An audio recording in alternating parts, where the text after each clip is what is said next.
अवधूत चिंतन श्री गुरुदेव दत्त. श्री स्वामी समर्थ.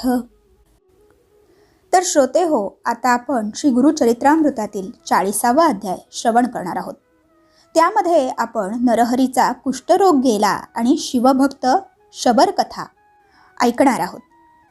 चला तर मग 40वा अध्याय श्रवण करूया. ओम श्री गणेशाय नमः. श्री सरस्वते नमः. श्री गुरुभ्यो नमः. श्री कुलदैवताय नमः. तर श्रोते हो, सिद्धयोगी नामधारकाला म्हणाले, नामधारका, श्री गुरु गाणगापुरात असताना एक मोठी अद्भुत घटना घडली. वाळलेल्या लाकडाचा वृक्ष झाला. ती कथा मी तुला सांगतो, लक्षपूर्वक ऐक. एकदा नरहरी नावाचा एक ब्राह्मण गाणगापुरात श्री गुरूंकडे आला. त्याच्या सगळ्या शरीराला कुष्ठरोग झाला होता. तो श्री गुरूंच्या पाया पडून म्हणाला, स्वामी, तुम्ही भक्तवत्सल परमपुरुष आहात. तुमची कीर्ती ऐकून मी तुम्हाला शरण आलो आहे. माझा उद्धार करा. स्वामी, मी मनुष्य म्हणून जन्मास आलो, पण दगडासारखे जीवन जगतो आहे. मला भयंकर असा कुष्ठरोग झाला आहे. सगळ्या लोकांनी मला वाळीत टाकले आहे. मी यजुर्वेदी अध्ययन केले आहे, परंतु भोजनासाठी मला ब्राह्मण म्हणून कोणीही बोलावित नाहीत. सगळ्या नातलगांनी मला हकलून लावले आहे. सकाळच्या वेळी कोणीही माझे तोंड सुद्धा पाहत नाही. त्यामुळे मला आता जगण्याचा कंटाळा आला आहे. गतजन्मी मी अनेक पातके केली असणार, त्यामुळे मला हा कर्मभोग भोगावा लागतो आहे. मी आजपर्यंत अनेक व्रते तीर्थे केली, सर्व देवदेवतांची पूजा केली, पण माझा रोग काही बरा झाला नाही. आता आपल्या चरणांशी आलो आहे. तुम्ही जर माझ्यावर कृपा केली नाही तर मी प्राणत्याग करीन, असे बोलून त्याने श्री गुरूंचे स्तवन केले. त्याचे ते दुःखपूर्ण बोलणे ऐकून श्री गुरूंना त्याची दया आली. श्री गुरु त्याला म्हणाले, तुझ्या पूर्वजन्मातील पापांमुळे तुला हा रोग झाला आहे. मी तुला आता एक उपाय सांगतो. विश्वासाने त्याचे आचरण कर, म्हणजे तुझे पाप नाहीसे होईल. तू रोगमुक्त होशील. मग श्री गुरूंनी त्याला औदुंबराचे एक वाळलेले लाकूड दिले व सांगितले, हे लाकूड घेऊन तू भीमावरच्या संगमावर रोज जा. भीमा नदीच्या पूर्व तीरावर हे लाव. संगमात रोज स्नान कर व या लाकडाला रोज 3 वेळा पाणी घाल. अश्वत्थाची पूजा करीत जा. ज्या दिवशी या लाकडाला पालवी फुटेल त्या दिवशी तुझा कुष्ठरोग नाहीसा होईल. तुझे शरीर शुद्ध होईल, असे सांगून श्री गुरूंनी नरहरीला निरोप दिला. श्री गुरूंच्या या बोलण्याने नरहरीला आनंद झाला. त्यांच्या वचनावर पूर्ण श्रद्धा ठेवून तो ते औदुंबराचे लाकूड घेऊन संगमावर गेला. त्याने ते लाकूड संगमेश्वराच्या समोर रोवले. मग त्याने श्री गुरूंनी सांगितल्याप्रमाणे संगमात स्नान केले, अश्वत्थाची पूजा केली व कलशाने पाणी आणून त्या लाकडाला स्नान घातले.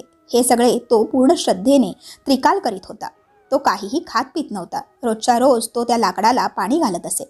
तेथून जाणाऱ्या येणाऱ्या लोकांना हे समजले तेव्हा ते नरहरीची थट्टा करू लागले. अरे, तू वेडा आहेस की काय? अरे वेड्या, वाळक्या लाकडाला कधीतरी पालवी फुटेल का? असे कधी झाले नाही, कोणी पाहिले नाही.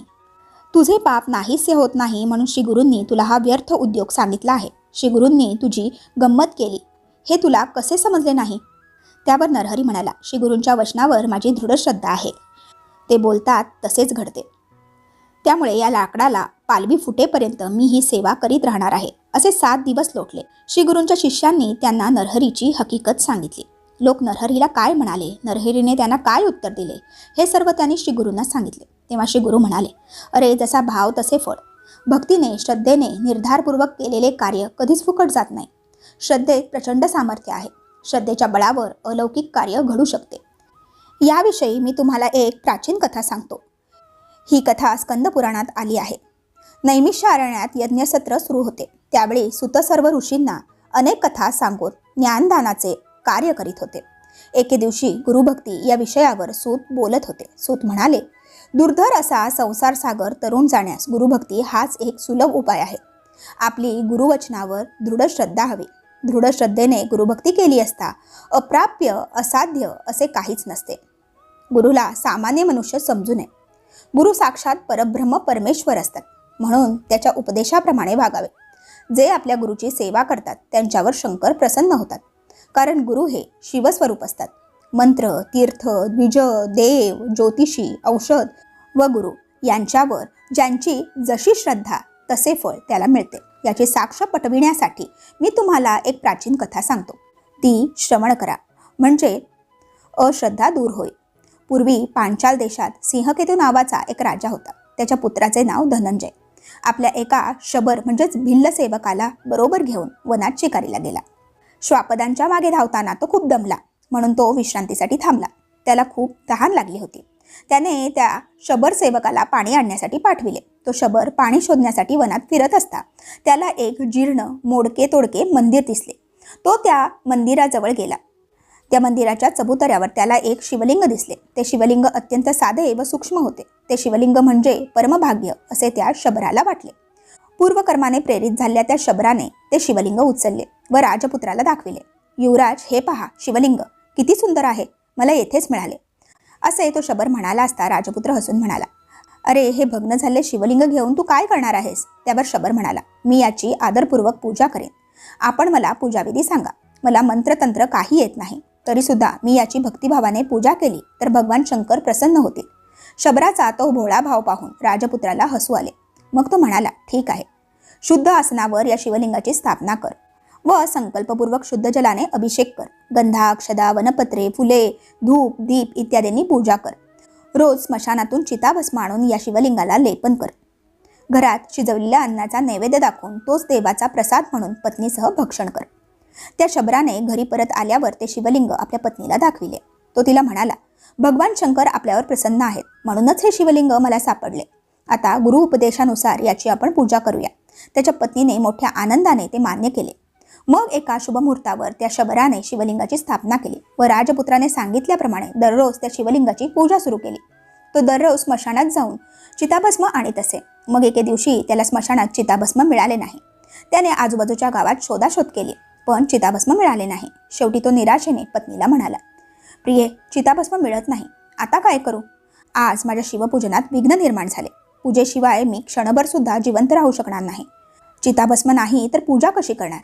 गुरूंनी सांगितल्याप्रमाणेच पूजन झाले पाहिजे, नाहीतर ते व्यर्थच ठरणार.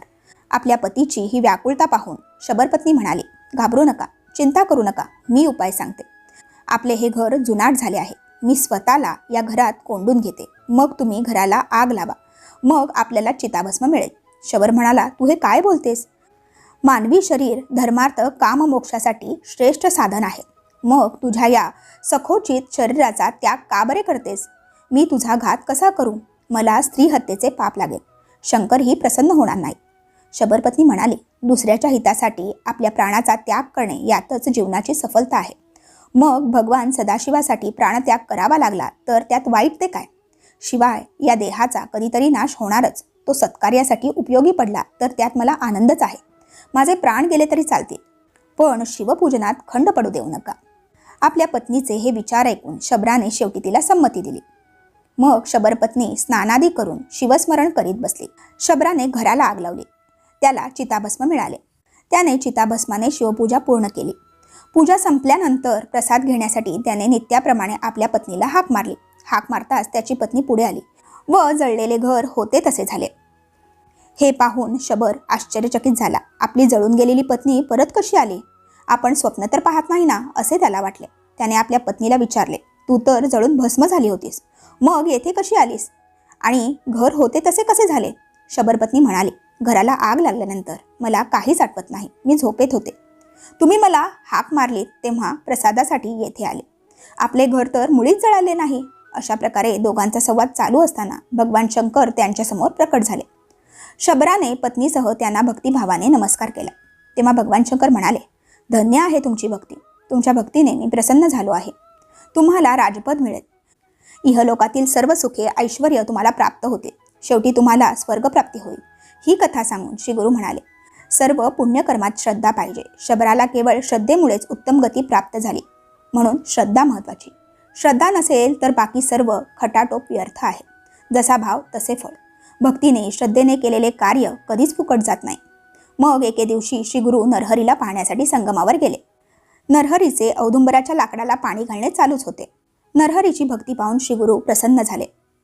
त्यांनी आपल्या कमंडलूतील तीर्थ त्या लाकडावर शिंपडले. त्याच क्षणी त्या लाकडाला पालवी फुटली आणि नरहरीचा रोग नाहीसा झाला. त्याचे शरीर तेजस्वी झाले. त्याला अतिशय आनंद झाला. त्याने श्री गुरूंना साष्टांग नमस्कार घातला. तो त्यांची इंदू कोटी तेज इत्यादी श्लोकांनी स्तुती करू लागला. श्री गुरूंनी नरहरीला आपल्या मठात नेले. त्याचा कुष्ठरोग नाहीसा झाला म्हणून मोठे अन्नदान केले. नरहरीला श्री गुरूंनी आशीर्वाद दिला. तुला कन्या, पुत्र, धन, गोधन सर्व काही लाभेल. तुझी वंशवृद्धी होईल. आजपासून तू योगेश्वर म्हणून ओळखला जाशील. आमच्या सर्व शिष्यात तू थोर ठरशील.